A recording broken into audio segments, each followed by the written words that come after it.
Tiny Tales Podcast, Tiny Tales Podcast, Tiny Tales. Don't forget to like, comment, share, and subscribe. Okay, let's get into this. We're doing a deep dive into the story of Lamar McDaniel, and it's really something else. It is. You have a man whose spiritual foundation was, as solid as you can get for nearly 40 years. A lifelong Muslim, completely immersed in the faith. And his story is just this startling example of a foundation being totally, completely upended by one single supernatural event. What's so fascinating right away is the sheer commitment he had to his original faith. Yeah. This isn't someone who was just casually affiliated, Right, not at all. He grew up reading the Quran, praying Salah 5 times a day, Yeah. going to the mosque, the masjid. To shift from that level of deep cultural and spiritual identity, Yeah. it requires something truly undeniable to happen. And the path we're tracking here is just full of contradiction and crisis, isn't it? We go from this deep personal turmoil, depression, to this barrage of almost comedic spiritual signs. And it all leads to this ultimate encounter that happens in, well, the most unlikely setting imaginable. Right. So our mission today is to try and figure out, what was so broken in his life and how this incredible spiritual intervention actually fixed it. Let's start with that foundation then. Yeah, let's establish that. Lamar was 38 years old and a Muslim his entire life. And his family was deeply rooted in it too. The source says his grandmother had 15 kids, and most of his uncles were Muslim. So this wasn't some choice he made late in life. This was his world. This was his reality. And that reality had a very specific view of Jesus. Right. He knew of Jesus. Oh, absolutely. Yeah. He believed in Jesus. He even had a tattoo of him on his back, but only as a prophet. Just a prophet. And he was wrestling with it. The sources say he would constantly challenge his mother, who was a Christian, asking these really pointed theological questions. Like what? Things like, how is Jesus God's son? So you can see his mind was engaged in faith, but it was just fixed on that one interpretation. But at the same time, his personal life seemed kind of detached from any serious religious commitment, whichever doctrine you're talking about. Completely. He called his younger life, pretty bluntly, the life of a thug.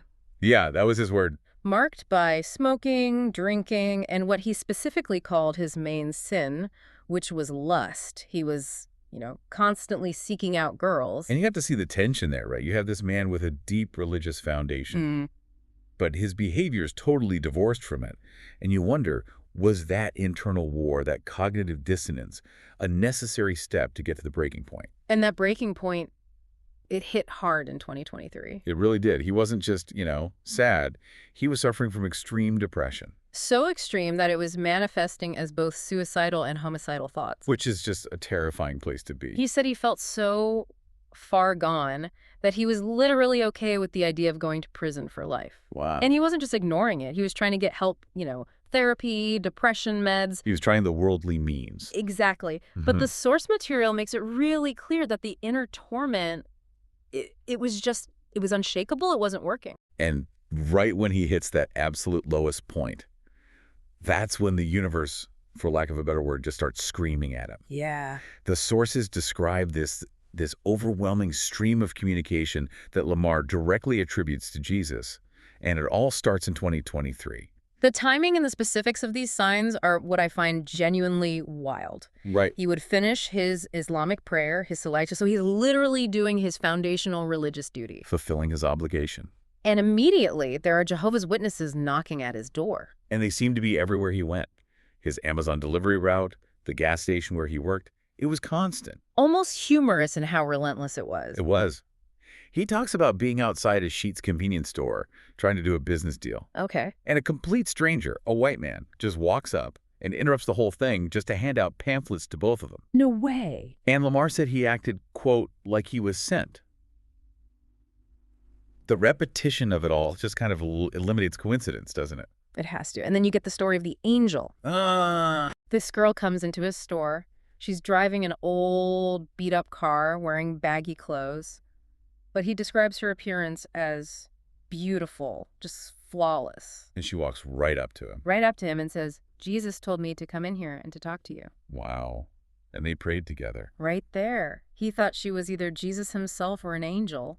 I mean, at that point, you're beyond simple happenstance. He certainly was. That's when he started documenting everything. On his phone, right. Yep, he'd pull out his phone, record these little incidents, and save them as a TikTok draft, just in case. Just in case something bigger happened. He was basically gathering evidence against his own belief system. Exactly. The communication was so constant, he felt bombarded, with people, with numbers. He mentioned his birthday, 916, showing up everywhere. All the time. Mm-hmm. He just couldn't deny anymore that someone was intentionally trying to get his attention. So you have this undeniable barrage of signs. The universe is practically yelling at him. Mm-hmm. But the moment that actually cracks his reality open, it wasn't some planned prayer session or an epiphany in therapy. It was something totally bizarre. Indeed. The setup for the main event happened in the early morning, around 2 or 3 a.m. on October 30th, 2024. And he wasn't meditating on scripture or anything, was he? Not even close. The source material says he was lying in bed trying to manifest lottery numbers. Lottery numbers. How does that even square with the seriousness of everything else going on? It feels like the ultimate distraction. Well, I think it shows he was still looking for a worldly solution, a quick fix for all his problems, even with all these spiritual signs happening. He'd had some success with it before. Little things, yeah. Huh. He'd manifested chocolate chip cookies and a specific kind of dog. A bully breed. Right. So he figured, why not try to put himself in a place to see the future numbers? He's lying there, eyes closed, trying to game this system. And instead of the Powerball results, he gets a radical out-of-body experience. He first finds himself in what he calls an all-black place. He said it felt like he was surrounded by unseen doors. Like a state of searching, maybe? A spiritual limbo? And then, he says he opened up into the complete opposite. An all-white place. He described it as the purest white. Yeah, something realer than anything you ever seen. It's this classic supernatural imagery, isn't it? Total darkness to this blinding pure light. And that's where he saw him. That's where he saw Jesus, a man of average height, long, perfect beard, wearing a long white robe. What's so amazing about the interaction isn't the majesty, but the intimacy of it. Instantly. Yes. Yes. He felt this overwhelming sense of what he called the best love, something that didn't even compare to being in his mother's womb. And the connection was physical, too. Immediately, he said Jesus dapped him up, a handshake, and then pulled him into a hug. And said, "You made it." You made it. Yeah. And Lamar, eating proof, just starts firing off hundreds of questions. Confirmation questions. Which were all answered immediately. Just, yeah. But the detail I just can't get past is the human part of it. He said Jesus joked with him. He did. Lamar was quoted saying Jesus was funnier than Eddie Murphy or Jim Carrey. I know. That just profoundly changes the whole perception of the divine, doesn't it? From some distant, stern figure to this close, joyful friend. And the encounter wasn't just philosophical. It was intensely physical. The miracle. Yes. Jesus told him to hold out his left hand. And all his stress, his worries, all that baggage from the depression. Recent load out of him. Literally, like oily bubbles or a frequency just flowing out of his hand and arm. And Jesus sucked all of it into his own right hand. That is just an astonishing physical manifestation of stress relief. It is. He woke up in a fetal position, shaking, sweating, and his wife later told him he'd been laughing hysterically for about half an hour. His body was literally purging itself of all that pressure. But the sources point out a really important detail here, the transformation. It wasn't permanently sealed right then. Oh, really? A few weeks later, all the stress and worry came back to 100%. He was suicidal and homicidal again. So what changed? He realized it took a second step, a full, conscious commitment on his part. And when he made that commitment, that's when things really shifted. That's when Jesus went straight for the deep-seated sins. The biggest changes were the complete removal of hate and lust.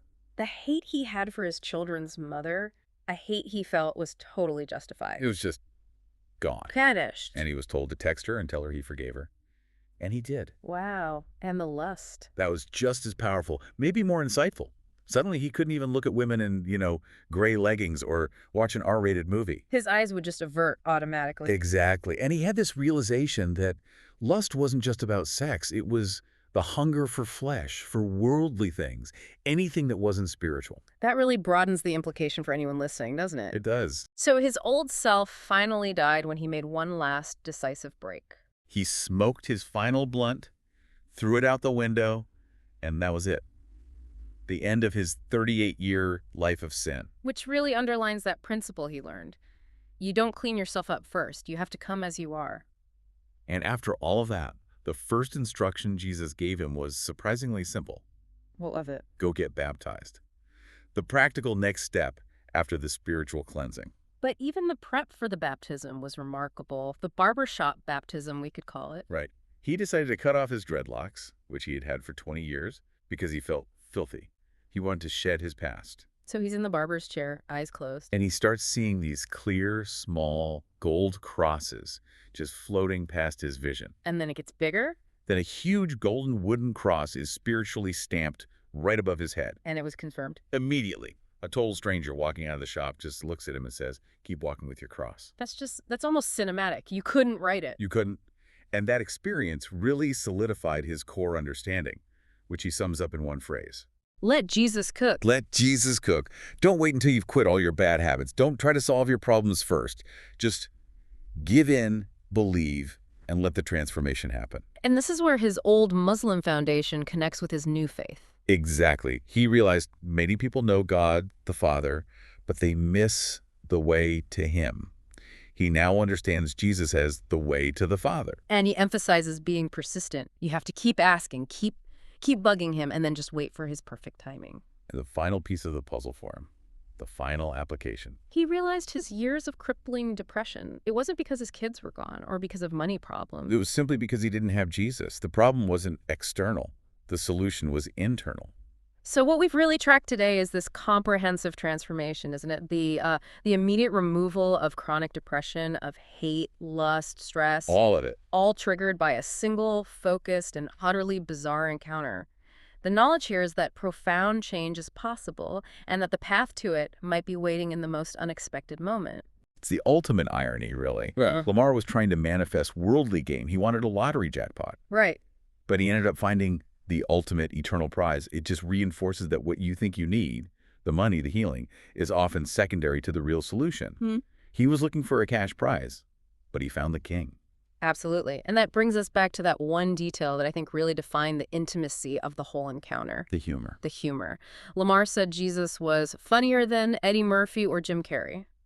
So if the divine author of all creation possesses this profound, joyful, and hilarious sense of humor, how might acknowledging that change the way you approach your own spiritual life?